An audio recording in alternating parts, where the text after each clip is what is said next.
Começamos na semana passada um estudo sobre os dons e fomos até o dom de servir, a Epístola aos Romanos, no capítulo 12, a partir do versículo 1 até o 8.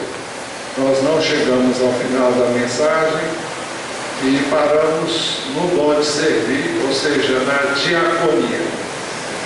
E nessa noite nós queremos aprofundar um pouco mais esse assunto, tendo em vista a necessidade que nós temos de novos diáconos, e é importante que você e eu e todos nós saibamos entender aquilo que a Bíblia diz sobre esse assunto, para que possamos, então, à luz dessas informações, nós sabemos o que vamos fazer.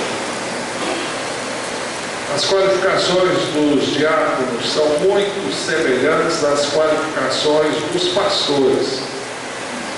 E um dos trechos mais amplos sobre este assunto estão no mesmo lugar.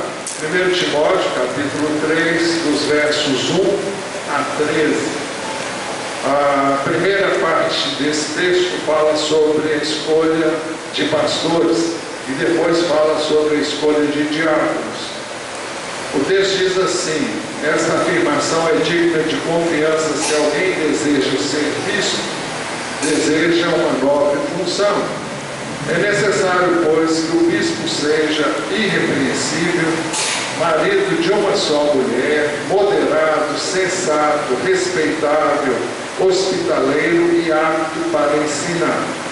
Não deve ser apegado ao vinho, nem violento, mas sim amável, pacífico e não apegado ao dinheiro. Ele deve governar bem sua própria família, tendo os filhos sujeitos a ele com toda a dignidade. Pois se alguém não sabe governar sua própria família, como poderá cuidar da igreja de Deus? Não pode ser recém-convertido, para que não se ensoberbeça e caia na mesma condenação em que caiu o diabo. Também deve ter boa reputação perante os de fora, para que não caia em descrédito nem na cilada do diabo.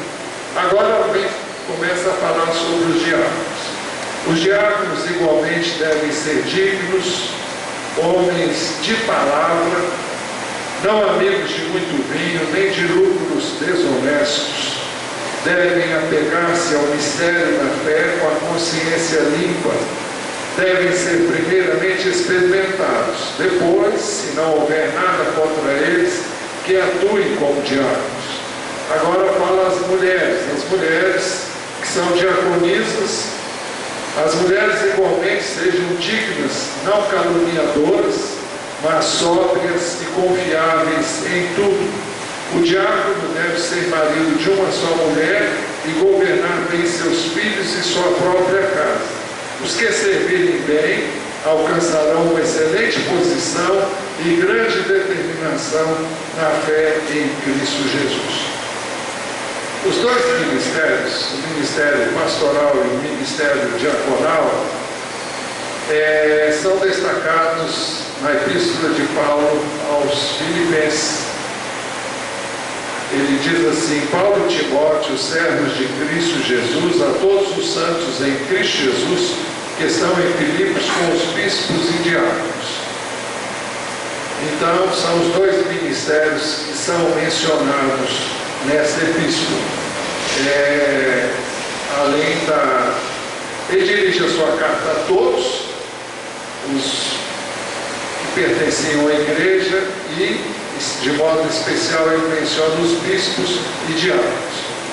Sobre o termo bispos, nós vamos explicar isso daqui a pouco.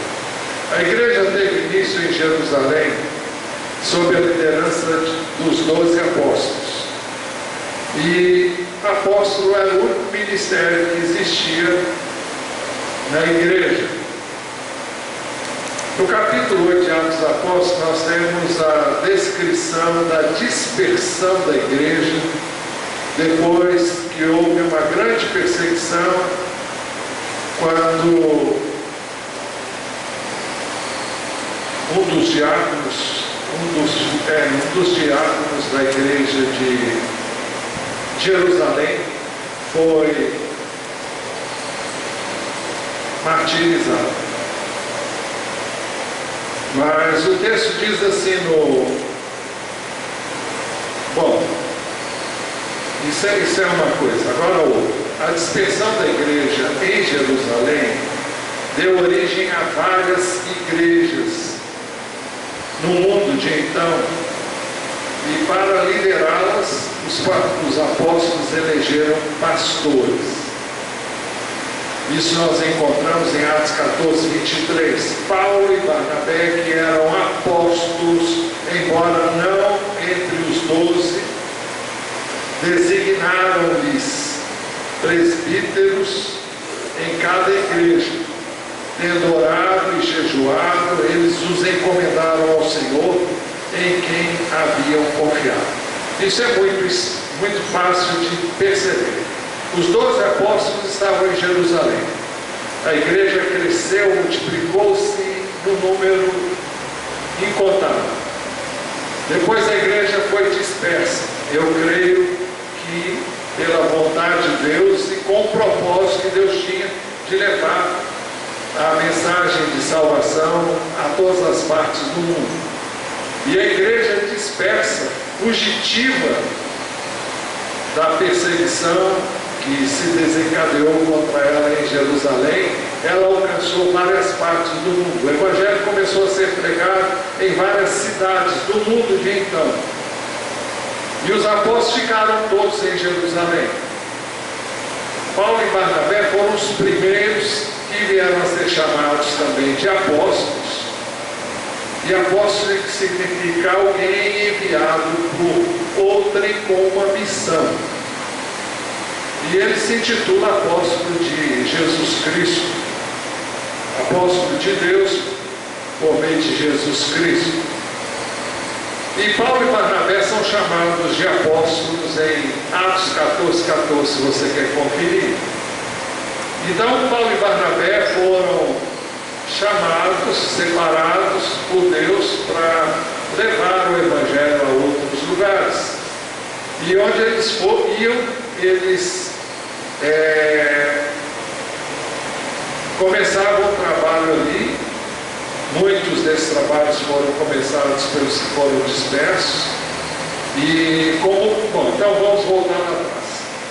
Quando a igreja foi dispersa, ela chegou a Antioquia da Síria, porque tinha também Antioquia da Psídia, mas eles chegaram em Antioquia da Síria, e em Antioquia da Síria a igreja cresceu bastante, e ali, por causa do crescimento da igreja, Barnabé estava em Jerusalém, mandou chamar Saulo de Tarso, que nessa ocasião havia se convertido há pouco tempo, e ele veio e ajudou Barnabé no discipulado e na orientação da igreja que foi inaugurada em Antioquia da Síria. Um pouco depois, essa mesma igreja enviou Barnabé e Paulo para as regiões que são mencionadas em Atos capítulo 13, quando eles são enviados para várias regiões, e foram várias as viagens, as primeiras com Barnabé e Paulo, depois Paulo com Silas, e depois também com Timóteo e com muitos outros que ele fez nessa viagem. Então, em cada lugar, os apóstolos não estavam presentes. Paulo e Barnabé não foram enviados para ser pastores. Eles foram enviados para ser apóstolos. Apóstolos são aqueles que iniciam o ministério em algum lugar. Então era necessário que colocasse em cada igreja uma liderança. E por isso foram instituídos os pastores. Eu vou ler novamente Atos 14, 23. Diz assim: Paulo e Barnabé designaram-lhes presbíteros em cada igreja. Tendo orado e jejuado, eles os encomendaram ao Senhor em quem haviam confiado. A palavra que é usada aqui é a palavra presbíteros, que literalmente, bom, o que significa essa palavra? A palavra, algumas versões traduzem como anciãos, designaram-lhes anciões em cada cidade. Ancião é um termo judaico que significa isso mesmo, mas tem o sentido de era o líder da sinagoga. Sinagoga, bom, vamos entender as coisas como funcionavam. Havia um templo em Jerusalém.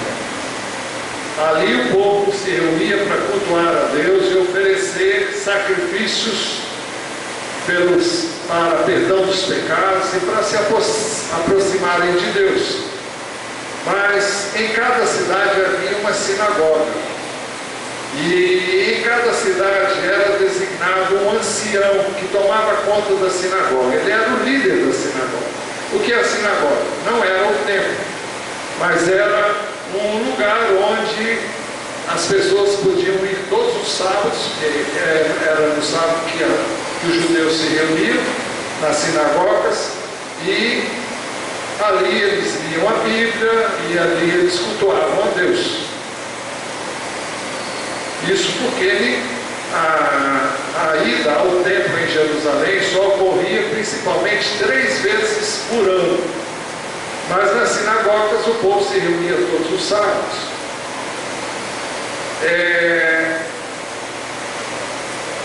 Algo semelhante, logo que a igreja surgiu, aconteceu também. Em cada cidade onde o evangelho era pregado, elegeram-se anciãos, ou se tinha mais de um, se comportasse muitos, a igreja tinha vários anciões, se não era um ancião que era o líder. Algo semelhante à sinagoga, o líder da sinagoga, agora o líder da igreja local. Então, ancião é o termo judaico, presbítero é o termo grego. A palavra é presbúteros, melhor dizendo.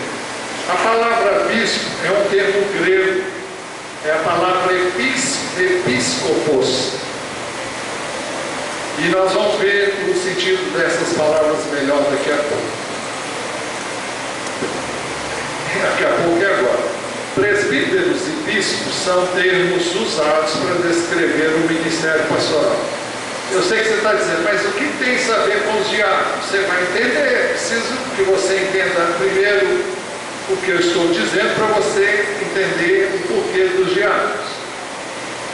Presbíteros e bispos são termos usados para descrever o ministério pastoral. Na igreja não há menção de o pastor. Existe o ministério pastoral, porque não existe o pastor. Existe, vocês vão entender. Eu vou ler agora em Atos, capítulo 20, esse texto. Então, Paulo chega em Mileto, manda chamar os presbíteros em Éfeso, e quando eles chegaram, ele lhes disse, agora eu vou para o verso 28, cuidem de vocês mesmos e de todo o rebanho sobre o qual o Espírito Santo os colocou como bispos. Ele está falando com quem? Com os presbíteros. O que são os presbíteros? São os anciãos, são os líderes da igreja local. Ele convocou os anciãos e agora ele os chama de bispos, sobre o qual cuidem de vocês mesmos e de todo o rebanho sobre o qual o Espírito Santo os colocou como bispos. O que significa a palavra bispo? A palavra bispo significa supervisor. É aquele que supervisiona o rebanho. Agora, logo a seguir, seguir descreve o que faz um supervisor para pastorearem a igreja de Deus. E você pode entender com clareza aqui que presbíteros ou anciãos são uma coisa só, foram separados pelo Espírito Santo como bispos. E eles têm uma função, que é pastorear o rebanho de Deus. Isso para você entender que os termos significam todos eles uma e a mesma coisa.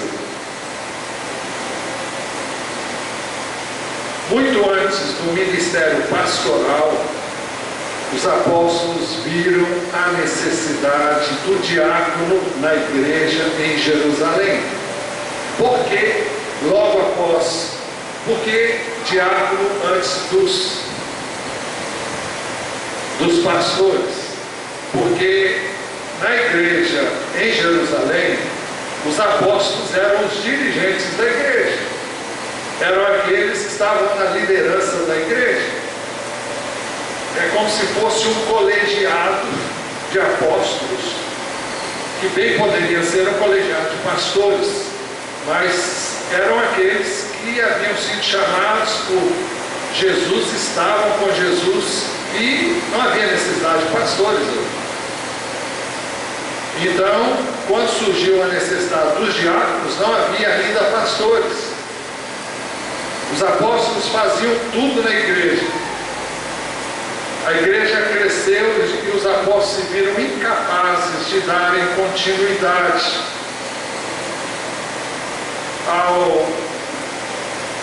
ou melhor, serem homens dos 7 ofícios, aqueles que fazem de tudo. Ainda hoje, os irmãos sabem que já falamos aqui muitas vezes, um apóstolo é um missionário, aquele que nós chamamos de missionário hoje. Ele vai e começa um trabalho do zero. Isso caracteriza um apóstolo. É um desbravador, é um plantador de igrejas. Ele vai para um lugar onde não tem ninguém. Então ele tem que fazer tudo. Ele dirige o louvor, ele prega, ele faz tudo. E se bobear, faz todo o serviço da igreja. Está começando. Se é que existe igreja, quando se começa um trabalho desse. Normalmente começa-se numa casa, numa garagem, numa coisa assim. Então, os apóstolos faziam de tudo, eram os 12. Jesus foi embora e deixou os 12. Então, os 12 eram os líderes da igreja em Jerusalém. E na igreja em Jerusalém havia muitas pessoas necessitadas, porque muitos que haviam se convertido haviam perdido todos os seus bens, porque foram deserdados pela família. E quando o judeu se convertia, ele era expulso da sinagoga, não podia mais frequentar a sinagoga, e a família não considerava mais como membro da família. Então ele deixava, pedia herança, pedia os seus bens. Então havia muitos necessitados na igreja em Jerusalém. E na igreja em Jerusalém, a distribuição diária de alimentos às viúvas e aos necessitados era feita pelos apóstolos. O texto diz assim: não havia pessoas necessitadas. Não é que não havia necessidades, é porque eles tinham suas necessidades supridas.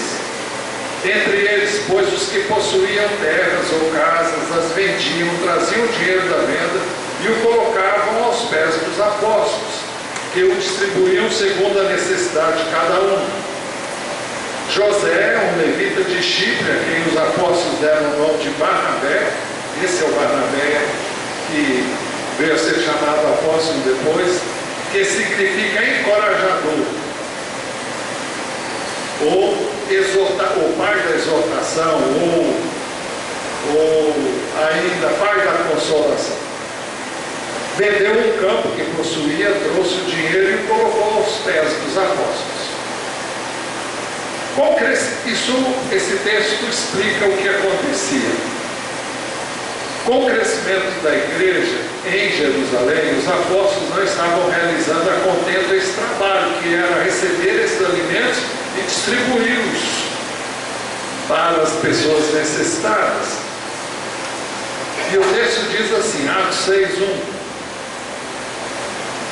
Naqueles dias, crescendo o número de discípulos, os judeus de fala grega, entre eles, queixaram-se dos judeus de fala hebraica. Havia judeus de origem grega e haviam judeus de origem hebraica. E eles, por isso aqui diz, uns falavam grego e outros falavam hebraico. Porque suas viúvas, então os judeus que falavam grego, estavam se queixando dos judeus de fala hebraica porque eles estavam sendo negligenciados na distribuição diária. Ou seja, os judeus de fala hebraica estavam recebendo a porção necessária e os de fala grega não estavam recebendo.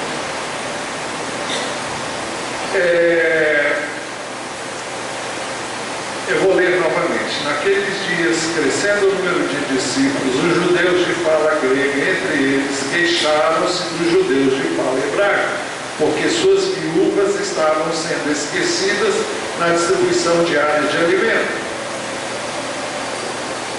O ministério do ensino da palavra de Deus requeria dos apóstolos muito tempo, de modo que não podiam assistir como era preciso às viúvas e aos necessitados.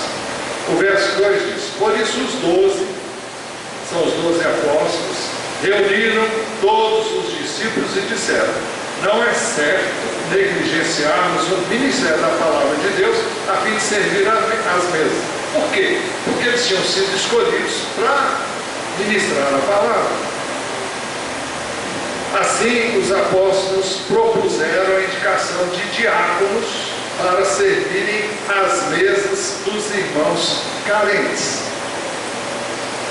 O verso 3 diz assim, até o 4: irmãos, escolham entre vocês 7 homens de bom testemunho, cheios do Espírito e de sabedoria. Passaremos a eles essa tarefa e nos dedicaremos à oração e ao ministério da palavra. Então, o que faz o diácono? O diácono serve à mesa dos necessitados. Os diáconos hoje servem à mesa do Senhor. Isso, eu creio, foi algo acrescentado posteriormente, mas não era feito assim. Eles também servem aos enfermos, idosos, visitando-os e assistindo-os.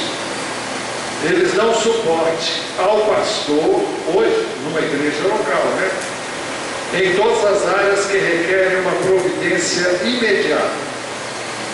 Eles não são introdutores, mas eles servem à introdução. Como eles servem à introdução? Na solução de problemas, na manutenção da disciplina e da ordem durante os cultos e reuniões da igreja. O diácono tem autoridade para poder agir e fazer o que é necessário nessa ocasião. Se ele mandar todo mundo estar lá fora conversando, entrar, todo mundo tem que entrar. Se ele disser: aqui vocês não podem ficar, todo mundo tem que ficar pianinho e sair para o tempo, porque você está errado se você não obedecer a ordem do diácono. O introdutor orienta você quanto à maneira de você chegar, onde você deve sentar, e você deve obedecer o introdutor. Agora, se houver algum problema aqui, quem tem que resolver é o diácono. Alguma necessidade em qualquer lugar, durante o culto, quem tem que resolver isso é o diácono de plantão, e se ele precisar, ele chama todos os outros diáconos para ajudá-lo a resolver ou a orientar o que deve ser feito. Então, o que o diácono faz? Aquilo que o pastor não pode fazer. Porque o pastor não foi chamado para fazer isso, o pastor foi chamado para pregar a palavra, para assistir o governo nas suas necessidades, mas não para fazer esse trabalho, que é o trabalho que veio a ser chamado de diaconal, é o trabalho de servir às mesas. Inicialmente era de servir às mesas. E hoje na igreja local ele tem essa característica que já foi aí mostrada. O diácono tem um ministério prático. Enquanto o pastor da igreja local se dedica à oração e à ministração da palavra. O versos 3 e 4, irmãos, escolho entre vocês 7 homens de bom testemunho, cheios do Espírito e de sabedoria, passaremos a eles essa tarefa e nos dedicaremos à oração e ao ministério da palavra. Os apóstolos faziam isso em Jerusalém. Depois, essa passou a ser uma responsabilidade de cada pastor em cada igreja local.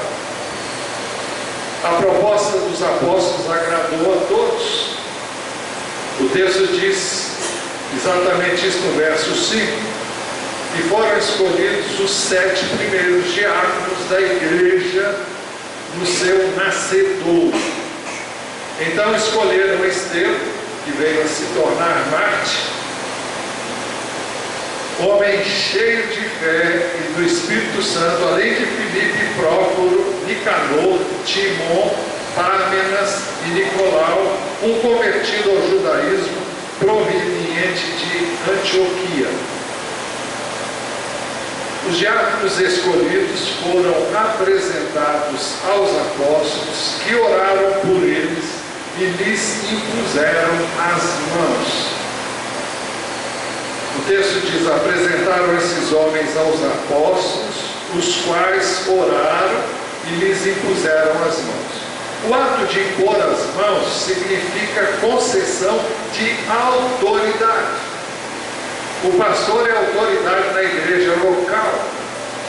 E quando ele impõe as mãos sobre alguém, ele está transferindo a sua autoridade para estas pessoas realizarem o seu ministério. Isso é feito na Bíblia desde o início e continuou sendo feito também nos tempos do Novo Testamento. Nós temos aqui as qualificações para a escolha dos diáconos. As primeiras: irmãos, escolho entre vocês 7 homens de bom testemunho, cheios do Espírito e de sabedoria. Passaremos a eles essa tarefa. Primeira qualificação: homens de bom testemunho. Bom testemunho diante de quem? Naturalmente, bom testemunho diante da igreja. Mas bom testemunho também lá fora, onde trabalha, junto à vizinhança. É importante. O diácono, ele tem que representar bem a pessoa do seu Senhor, que é Jesus Cristo. E ele tem que dar um bom testemunho. Bom testemunho no trabalho, deve ser um funcionário, ou um subalterno, ou um líder, ou um patrão, ou um professor, seja o que for, ele deve ser o melhor amigo. Deve dar um bom testemunho. Segunda qualificação: homens cheios do Espírito Santo. Não é só os diáconos que têm que ser cheios do Espírito Santo. Todos nós temos que ser cheios do Espírito Santo. Mas o diácono tem que ser cheio do Espírito Santo. Para quê? Ser cheio do Espírito Santo para ser diácono? Porque o diácono não está servindo em outro lugar senão na igreja do Senhor Jesus. E para fazer a obra de Deus, nós precisamos ser cheios do Espírito. É tolice querer fazer a obra na força da carne, na capacidade humana. Deus não usa homens e mulheres que são capazes em si mesmos. Pode ser a melhor pessoa, ter a maior capacidade do mundo. Deus usa pessoas que se disponham para ser usados por Ele. Deus não chamou os melhores homens da terra, não chamou os mais capacitados. Eu não sei como é que Jesus fez essa escolha, Eu sei que Ele escolheu pessoas que eu e você não escolheríamos. Mas Ele escolheu. Ele sabia o que estava fazendo e escolheu. E nós aprendemos na Bíblia que Deus não chamou muitos sábios segundo o mundo. Nem... Eu acho que eu sei o endereço. É segundo 1 Coríntios, é logo lá no início, deixa eu ver. Acho que é 2, capítulo 2, 1 Coríntios.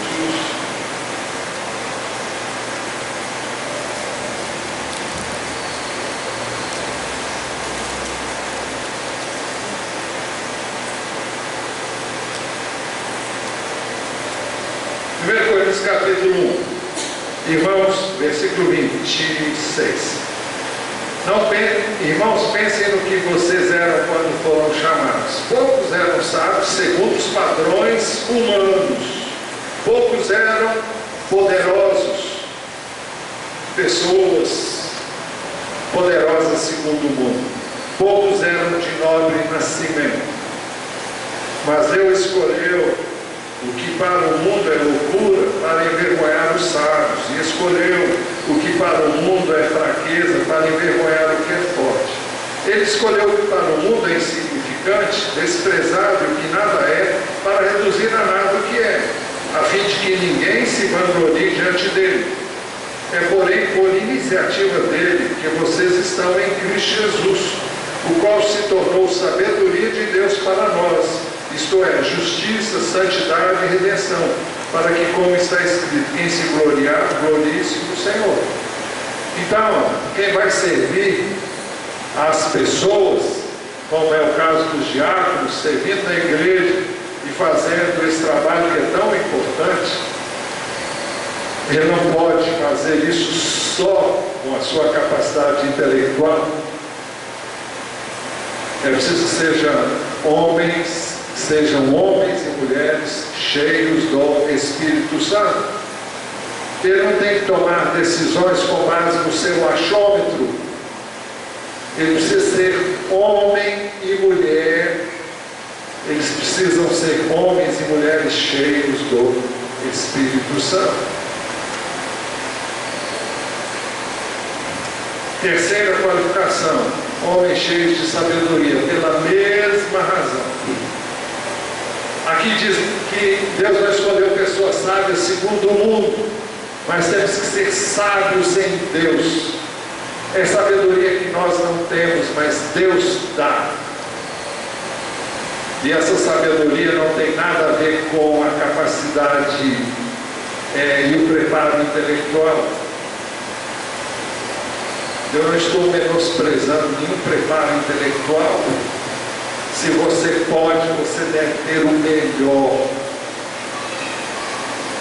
Mas nós devemos saber que essas coisas, sem a liderança do Espírito, sem a sabedoria do Espírito, não vão nos adiantar nada se nós queremos ser guiados por Deus.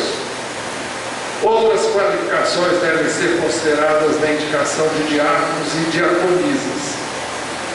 É interessante que Paulo faz uma distinção entre diáconos e diaconisas. Na realidade, ele usa o nome mulheres para descrever as diaconisas, mas algumas delas são até repetitivas, outras são como se fossem coisas que ele esperava ver nas mulheres. Mas vamos primeiro aos homens, dos diáconos. Os diáconos igualmente, porque ele vinha falando dos pastores, aqui chamados de bispos. Então, os diáconos, tanto quanto os pastores, primeira qualificação, devem ser homens dignos. Os diáconos igualmente devem ser dignos. O dicionário define o termo digno como assim: o que tem dignidade, o que tem uma atitude digna, e aplicando isso seria digno no ministério. Alguém que se ajusta adequadamente à função que ele vai exercer. Ou seja, alguém adequado para o serviço, habilitado ou capaz, honesto, decente. Isso tudo é um desdobramento de digno. Então, o diácono deve ser uma pessoa digna. Digna de ser diácono. Segunda qualificação, homens de palavra. É uma coisa impressionante. É algo que vai se tornando cada vez mais raro. Pessoas que dizem algo, prometem algo e não cumprem. Elas dizem que vão estar e não estão. Dizem que vão chegar a hora e não chegam.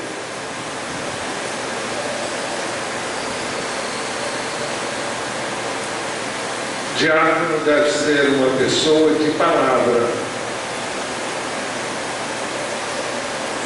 É claro que inúmeras situações podem ocorrer, mas isso é tido como um acidente de percurso e não como uma coisa que acontece repetidamente. É muito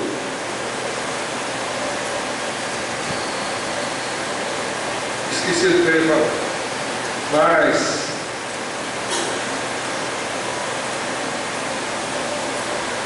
diácono tem que ser pontual,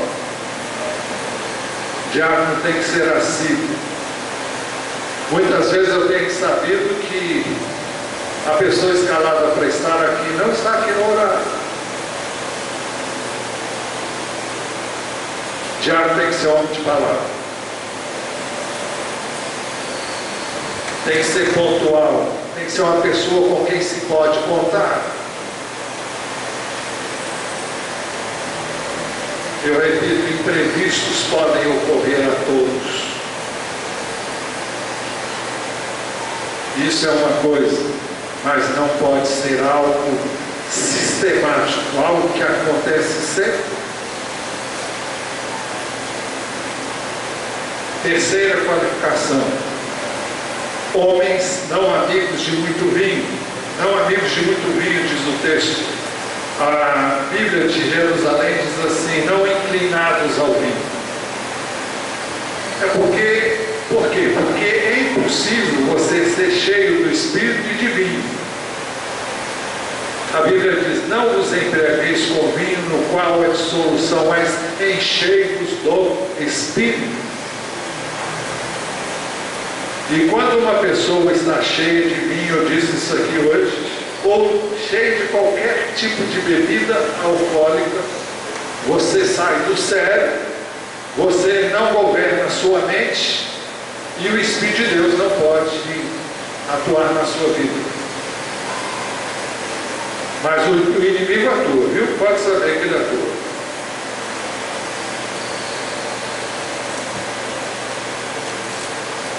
Quarta qualificações: homens honestos. O texto diz: nem não inclinados ao vinho, ou não amigos de muito vinho, nem de lucros desonestos.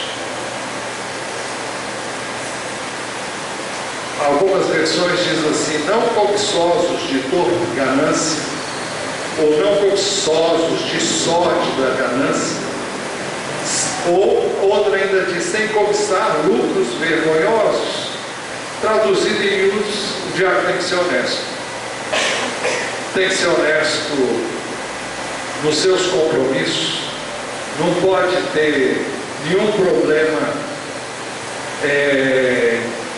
no Serasa, como é que chama isso aí? O SPC.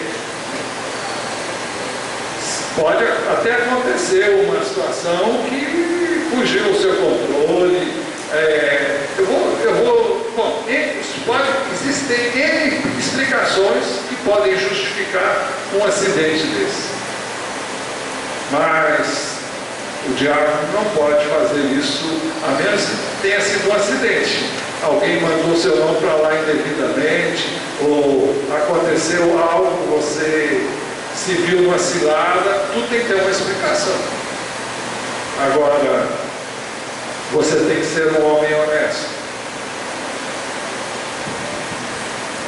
Quando a Ordem de Ministros Batistas Nacionais, e eu fui presidente do Conselho de Pastores da nossa região aqui durante mais de 15 anos, uma das coisas que, quando o pastor era ordenado pastor, antes disso ele passava por uma comissão de sindicância e verificava-se se ele tinha, como é que estava a situação dele no Serasa, onde vocês falaram aí? SPC, e se tinha ficha na polícia, se não, tudo isso era examinado. E ainda assim, nem se isso não garante que a pessoa era a melhor pessoa. Mas o que eu quero dizer é que o diácono tem que ser um homem honesto. E não é só diácono não, viu gente? Somos todos nós, sem distinção. Essas qualificações aqui são qualificações mínimas para quem vai exercer o diaconato. Mas elas são qualificações de todos nós. Quinta qualificação: homens de fé e consciência limpa. O texto diz: devem apegar-se ao ministério da fé com a consciência limpa. Significa que o diácono deve ser um homem que tenha fé e consciência limpa. O que tem uma coisa a ver com a outra. Nesse mesmo nessa mesma epístola, no capítulo 1, no verso 19, o apóstolo Paulo diz a Timóteo que ele devia manter a fé e a boa consciência, que alguns rejeitaram. O que é que alguns rejeitaram? A boa consciência. E o texto diz: e por isso naufragaram na fé. Se você tem culpa no cartório, você não está apto para exercer fé. Você não está apto para orar sequer. Orar, todo mundo pode orar. Agora, que você tem uma oração que é ouvida por Deus, é preciso que você tenha fé. Para você ter fé, você tem que ter uma consciência limpa. Olha, tem que ser muito cara de pau, tem que ser alguém que parece que passaram dele óleo de peroba, para ele poder orar, ter a cara de pau de se dirigir a Deus na expectativa de ser ouvido, se ele sabe que está pecando bem contra o Senhor. Tem que ser um cara de pau, ou então não teme a Deus e está brincando com Deus, ou então está encenando. Deus não ouve a ninguém que esteja em pecado. Então, o diácono deve ser homem. Os diáconos devem ser homens de fé e de consciência limpa. Sexta qualificação: eles devem ser primeiramente experimentados. Eu não creio que seja propriamente uma qualificação, mas é um pré-requisito, né? O texto diz: devem ser primeiramente experimentados, depois, se não houver nada contra eles, que atuem como diáconos. Experimentados aqui tem o sentido de teste. Eles devem ser testados nesse ministério. E é por isso que o diácono, uma vez indicado, demora-se algum tempo até ele ser confirmado no cargo. Até então, eu aprendi assim, e nas igrejas batistas normalmente se fazia assim, mas de uns tempos para cá, Pessoalmente, como pastor, eu decidi, e muitas igrejas têm optado por isso, em não ordenar pastores vitalícios. Os que já estão ordenados aqui, consagrados, continuam sendo, mas os novos não vão ser vitalícios. O que quer dizer? Uma vez diácono, diácono até o fim, nada disso. Vai ser diácono enquanto for digno de ser diácono. Se não estiver entrando dentro do contexto, deixa de ser diácono.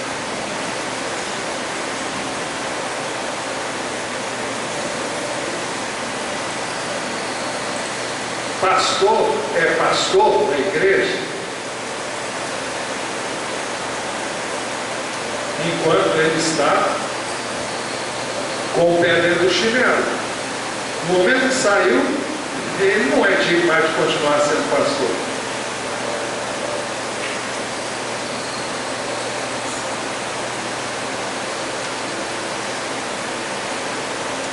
Então, o texto mostra que a edição revista e atualizada diz assim: se se mostrarem irrepreensíveis, exerçam o diaconato. A Bíblia de Jerusalém é uma Bíblia de uma editora católica. Se forem irrepreensíveis, sejam admitidos na função de diácono.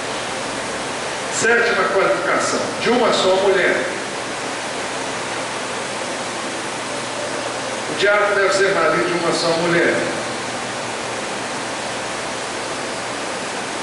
Uma outra versão diz: o diácono seja marido de uma só mulher. Eu acho que é igual a essa aqui. Mas está certo. Outra diz, a Bíblia de Jerusalém, que o diácono seja o esposo de uma única mulher. O que isso significa? O óbvio. O diácono tem que ser monogâmico. É isso? Monogâmico. Esquisito, né? Mas é isso mesmo. Monógamo, é isso aí. Monógamo. Ele não é bígamo. Ele só tem uma mulher. Agora, por que é isso aqui? Então vamos entender como é que as coisas aconteciam. No paganismo, e ainda hoje no Oriente Médio e na cultura oriental, os homens têm quantas mulheres eles podem sustentar.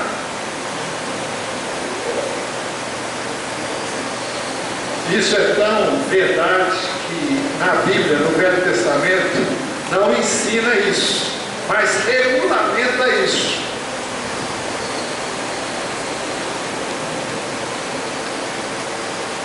Assim como a Bíblia regulamenta o divórcio, embora ela não ensine o divórcio, mas porque é uma realidade, então foi necessária a regulamentação. E a Bíblia ensina que aqueles que lá no Velho Testamento tinham mais de uma mulher, tinham que dar a elas a devida assistência, e ele não podia, tendo mais de uma mulher, deixar de dar a cada uma delas o que era necessário. Tinha que se virar nos 30. É isso mesmo que diz por aí? O que acontecia na igreja? Esse problema no tempo de Jesus não era comum entre os judeus, mas entre os pagãos era muito comum. Então muitos que se convertiam tinham várias famílias. E aí o que ele vai fazer? Quem vai ser a sua família? Tem 10? Tem 10 famílias. E aí o que vai fazer? Ah, não pode ser crente. Você manda todo mundo embora e você casa outra vez, é isso? Vai ter que dar conta dos 10, das 10 famílias, mas não vai ser diácono. As pessoas que tinham essa situação não podiam exercer cargo de liderança na igreja. Não podiam ser pastores, não podiam ser diáconos. Porque não recomenda bem esse tipo de procedimento para alguém que se diz cristão, mas ele não vai deixar de ser salvo porque tem essa situação. Ele não vai mandar embora a família.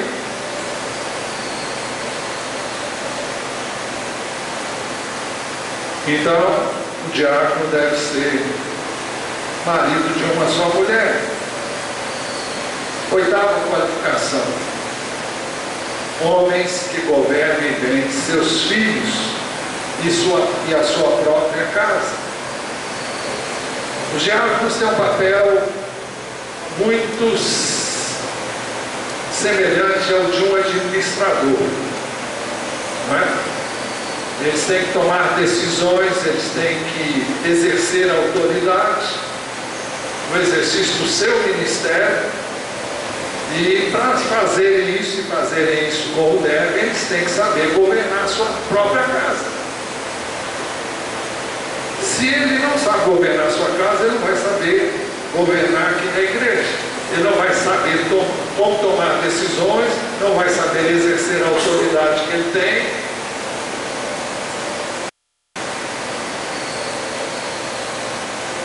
Então ele deve governar bem os seus filhos e a sua própria casa.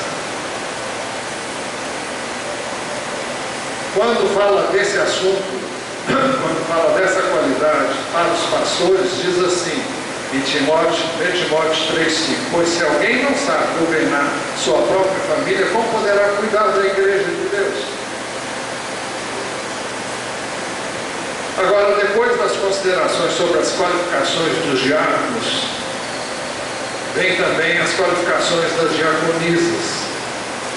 As mulheres igualmente, tanto quanto os homens, isso pressupõe que as qualidades são as mesmas, mas são acrescentadas algumas coisas. Se bem que aqui repete, sejam dignas. Algumas versões dizem sejam sérias. E o sentido é que elas sejam respeitadas, sejam mulheres de respeito, que se deem ao devido respeito. Ou seja, elas devem ter o respeito das pessoas.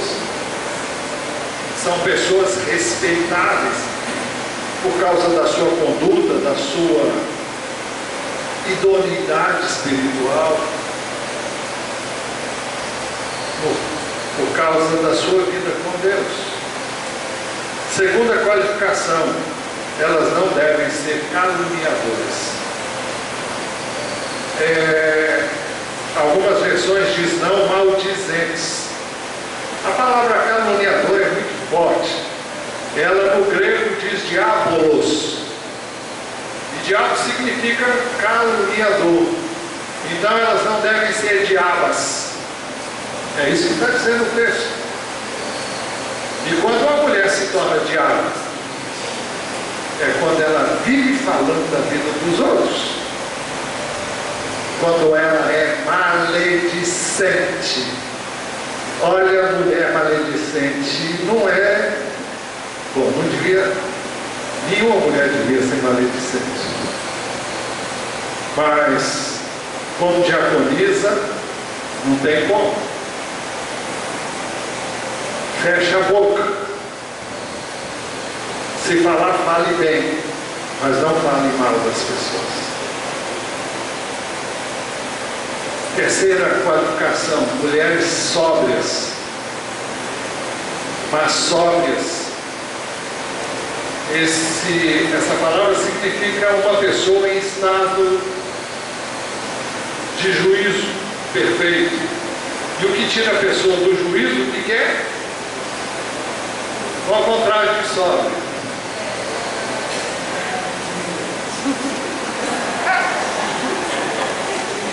Você sabe. E não precisa nem ficar assim desse jeito, que isso aí é um estado já terrível. Ela pode estar até andando direito assim, de vez em quando ela tropeça, mas quem está sóbrio porque não tem que estar sob efeito de bebida alcoólica. Mas tem um significado também de pessoas moderadas, temperantes, temperamento ajustado ao seu trabalho. Quarta qualificação: confiáveis em tudo, ou seja, honestas, dignas de confiança em todas as coisas, ou fiéis em tudo. Então, os irmãos veem que as qualificações são bem semelhantes às dos homens. Algumas são próprias de homens, mas as mulheres devem ser igualmente como os homens, guardadas as devidas ressalvas, porque elas são mulheres. Não que sejam menos do que os diáconos, aqui não faz nenhuma distinção quanto a isso, mas tem coisas que são próprias de mulheres. Depois de mostrar as qualificações a serem consideradas na indicação de diáconos e de diaconisas, o apóstolo ressalva os benefícios do diaconato. Ele diz assim: os que servirem bem, é o próximo item, hein? Epa, não, pulou ali. Ah, não, tá certo, eu aqui errei, tá bom. Então, os benefícios do diaconato. O texto começa dizendo: os que servirem bem. Então, vamos ver o que vai acontecer com eles. Primeiro, os diáconos alcançam uma excelente posição. Alcançarão uma excelente posição, diz o texto. Uma outra versão diz: adquirirão para si um lugar honroso. Outra diz assim: alcançam para si mesmos justa proeminência. E a Bíblia de Jerusalém diz: conquistam para si um posto de honra. Então, entendemos que é honroso ser diácono ou diaconisa. Não obstante, nós não podemos nos esquecer do ensino do diácono maior. Quem sabe quem é ele? É Jesus. Ele diz que nós não podemos esquecer do ensino de Jesus acerca do lugar de proeminência e do lugar de honra. Ele disse assim em Marcos 10, 42 a 45. Verso 42, Jesus começa falando e ele diz: vocês sabem que aqueles que são considerados governadores das nações as dominam, e as pessoas importantes exercem poder sobre elas. Sempre vai ter alguém, a gente pode exercer um cargo de liderança, mas sempre tem alguém em cima sobre a gente, a quem a gente tem que prestar contas. Mas ele diz assim: então, aqui fala de domínio. Muitas pessoas sabem que os problemas mais sérios da política é que muitas vezes as pessoas chegam lá cheias de boas intenções, mas quando elas sobem ao poder, então parece que as coisas sobem à cabeça da pessoa e ela perde totalmente o controle. Então, acham-se donos do pedaço e acham que podem fazer o que querem. Jesus está dizendo: olha, não é assim com vocês, não vai ser assim não. Ele diz assim no verso 43: não será assim entre vocês. Ao contrário, quem quiser tornar-se importante entre vocês, deverá ser servo. Sabe qual é a palavra aqui? Diáconos. Porque no grego soa para nós como plural, mas no grego é singular. Diáconos no grego é singular. Agora, no português é diácono, no singular, mas aqui é diáconos. Ao contrário, quem quiser tornar-se importante entre vocês, deverá ser servo, deverá ser diáconos. E quem quiser ser o primeiro, deverá ser escravo. A palavra é doulos. Se alguém quer proeminência, que ele tenha proeminência em uma situação em que ele é totalmente submisso. E nisso nós temos o exemplo de Jesus também, que sendo Deus, não considerou o fato de ser Deus ao vir nesse mundo, mas abriu mão da sua divindade, abriu mão da sua condição e se humilhou e se tornou servo.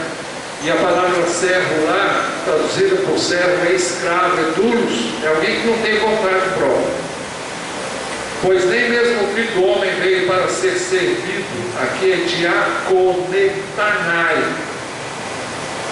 mas para servir, diaconesai, e dar a sua vida em resgate por muitos. Então, ele diz que isso vale para todo mundo, todos aqui, inclusive o pastor e quem mais você possa imaginar. Todos nós somos diáconos e devemos ser escravos de Deus. Agora, o que significa escravos de Deus? Não é aquela escravidão imposta, porque Deus nunca fez nem fará isso com ninguém, mas é alguém que se oferece como escravo. Olha, eu sou escravo da tua vontade, eu quero fazer o que tu queres. A gente pode dizer isso muitas vezes da boca para fora, mas normalmente dizer isso significa abrir mão da sua própria vida para que a vontade de Deus seja feita. Então, não podemos esquecer o ensino de Jesus acerca do lugar de proeminência, do lugar de honra. Não podemos nos esquecer ainda que servir é um dom ministerial. Se o seu dom é servir, sim. Na outra versão, edição revista e atualizada, diz: se ministério, dediquemos-nos ao ministério. O que significa isso? Significa que para servir como diácono tem que ter uma atitude de servo. Servo é aquele que serve as pessoas e faz isso com prazer, faz isso com alegria e transmite bênção quando faz isso. É isso que caracteriza alguém que tem o dom de servir, de uma pessoa que serve. Nem todo mundo que serve tem o dom de servir. Quem não tem o dom de servir reclama de tudo. Quem não tem o dom de servir vive murmurando, vive reclamando da vida, vive reclamando que tem que fazer aquilo, que chato, e eu tenho que fazer, eu tenho que ir lá. Olha, esse espírito não se coaduna com uma pessoa que é chamada para servir. Então, nós temos que entender isso. Nós vamos indicar pessoas, mas cada pessoa tem que discernir: olha, eu tenho dom de servo mesmo? Porque não se trata de nós escolhermos, trata-se da pessoa também entender: não, eu quero servir. Quero servir porque eu gosto de servir, eu tenho prazer em servir.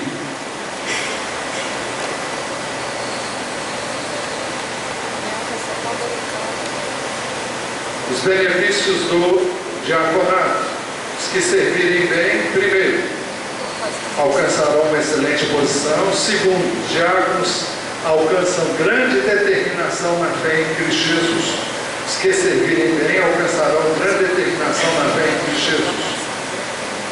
Outra versão diz: muita confiança na fé em Cristo Jesus, muita intrepidez na fé.